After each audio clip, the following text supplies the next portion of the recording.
Hi everyone and welcome back to my channel. So today I'm going to be talking about something that is quite difficult for me to talk about, and that is living with health anxiety. I've recently written a blog post and I will leave the link in the box below so you can have a read. As I've said before, sometimes I think writing something and talking about something, it can come across in a different way.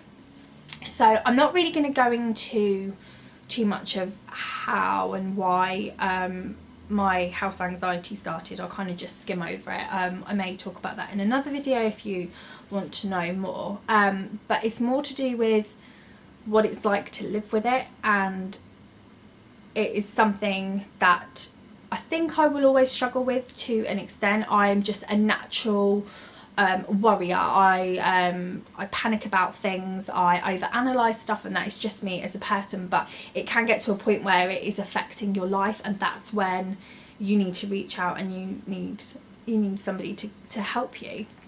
So yeah, my anxiety started about 4 years ago, and it first started with myself. I got it into my head that something was going to happen to me and I was going to leave my husband and my daughter without me, and that idea frightened the life out of me. I started becoming very withdrawn.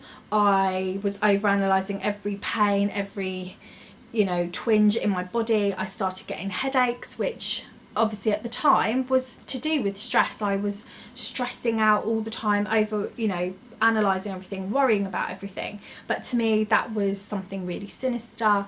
I was a frequent visitor to the GP practice, but at the time I didn't realise how bad I was. I was just kind of in my bubble, and I was just convinced something was going to happen to me and I wouldn't be here anymore.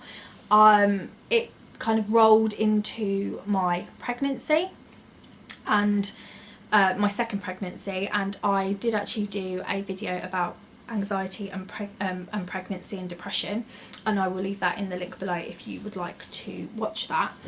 And it was awful, and I then kind of had sort of two issues during my pregnancy. I would focus on the fact of something happening to me, and then I had my anxiety issues regarding the baby.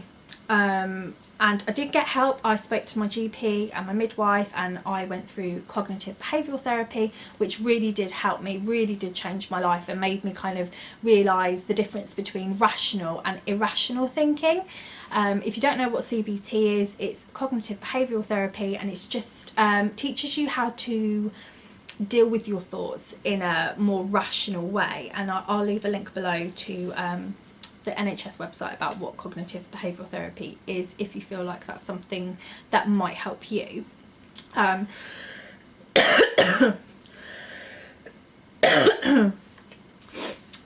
did pick up towards the end of my pregnancy and I started to feel better, and then I had Charlie, and sadly at 5 weeks old he got struck down with pneumonia. And without kind of getting into it too much, probably because I'll have a little cry about it, I was told if I had not brought him in when I did, he may not have made it. And sorry, for a mum to hear those words, for a mum to hear those words is just awful, and that is something no mother wants to hear, or father, anybody. Nobody wants to hear that they're going to lose somebody, that they could have lost someone they loved. So my anxiety kind of started to take a nosedive, and if I'm completely honest, I'm having a bit of a bad time of it at the moment as well.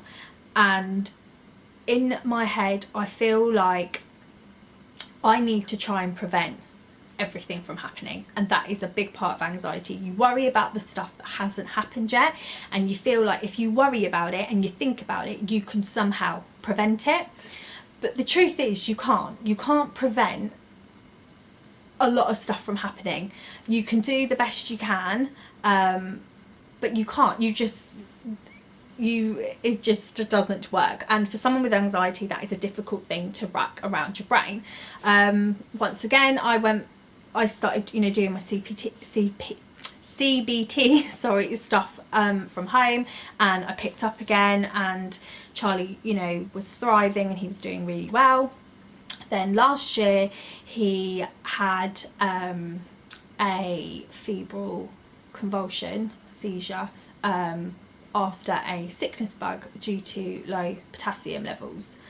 And aside from the hospital stay, was probably the most frightening experience of my life. And sorry, I'm not going to talk through it.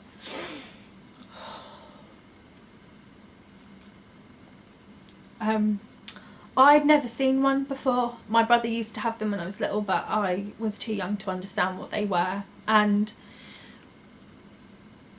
it was something that will always stay with me, and that image of him in my arms, fitting, eyes rolling in the back of his head, stopping breathing, will stay with me forever. Without a doubt. I thought my baby was dying. And if you've witnessed one, you will get what I mean, and it's awful. It's absolutely awful. And I kind of haven't been the same since, and we're nearly a year on from it. And yeah, sorry, this is turning into like a therapy session. Yeah, it was awful basically, and I wouldn't wish it on anybody, but it was something I couldn't prevent. I blame myself. I feel like somehow I could have prevented it, but the truth is I couldn't. I just, luckily that I remembered my first aid, and I did what I could for him, getting him in the recovery position, calling an ambulance, and he woke up afterwards none the wiser to it, and it didn't affect him. It is definitely, without a doubt, more frightening for the parent than it is for the child. They don't realise it's even happening. But fast forward on to a year.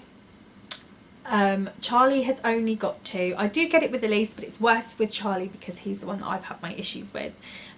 He's only got a sneeze, he's only got a cough, he's only got to say, "Mummy, my ear hurts," because if you follow my Instagram you will know we are kind of going through reoccurring ear infections with him, but luckily hopefully we're getting somewhere now and got a referral. But as soon as he says those words, it is like a switch going off in my head, and instantly my stomach is churning.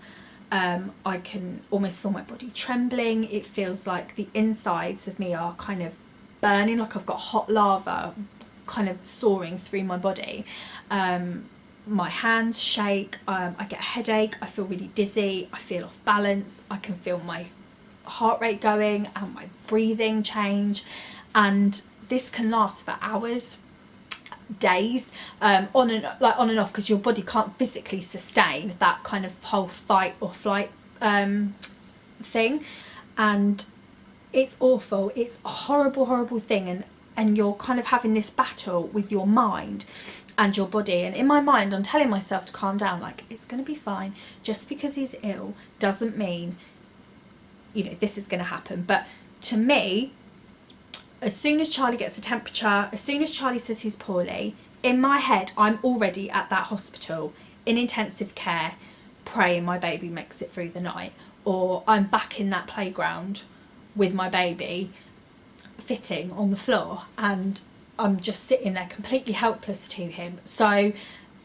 I know that's a really irrational way to think, and obviously that's what anxiety is, but that's where I'm at. That is what goes on in my head, and it's no way to live. I am miles better than I was last year. It got to a point where it really was affecting my life, and if I'm completely honest with myself, I can feel elements of that coming back, and little things I do or people have noticed that I do, I know isn't healthy and I know isn't right, but I'm doing it as a safety net.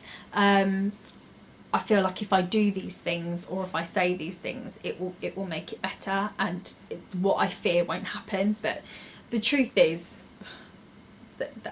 that's just not true. you know, Charlie's only ever had one, he's never had one since. Chances are he will never have another one. Chances are we will never end up in intensive care again. But when you've been through a trauma like that,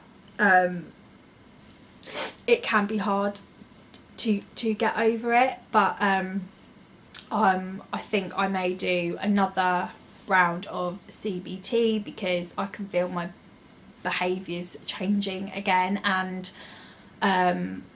I would say that's the only blessing in this, is that because I've kind of gone through it 3 times now, like a relapse, I can feel myself when I'm getting back to that point. And sometimes I might just have to, you know, just have a couple of refresher sessions just to kind of get my mind back in to the right way of thinking rather than the way I've been going at it. And of course, if you follow my channel or any of my social media, you will know that Rich has been away and for 5 months, and he's home in about 3.5 weeks, and I can't wait because God, what is with the tears today? It has been incredibly hard, and before he went, he was my safety net. And if I had him there, I was convinced everything would be fine. So when he went, I got it in my head that it was all going to go wrong. And I'm not going to lie, it's been a really tough 4.5 months. It'll be nearly 5.5 months by the time he comes home. And I've had to deal with a lot. And the kids have been really poorly, and I've even been quite poorly recently myself, and it's been tough. But in a weird way, it has done me the world of good because it's given me back my confidence, because I realise I can do it. I don't need in there, I don't need anyone. I can do it by myself. And for someone who suffers with anxiety, that's a big deal, to feel like you are in control and to feel like you can do it, and that you don't have to rely on other people to get you through the day or to reassure you. It's going to take baby steps to be where I want to be, and I'm not fully where I want to be, but I am proud of how far I've come. I am proud of how I've managed to cope whilst Rich has been away. But yeah, it's a bit of a random one, kind of like this sort of feels a bit like a therapy session. I've done a lot of crying, but I just wanted to give you a glimpse into what it's like to live with health anxiety, how your thought process goes. You know, I'm terrible for being a doctor and getting on Google and self-diagnosing, and please don't do it. It is the worst thing. You will convince yourself every time that you or your loved one is dying, and half the time it's just the cold they've got. So I'm trying to, I even deleted the app at one point because it was just far too tempting to go on and try and self-diagnose. But yeah, if you've got any questions about health anxiety or anxiety in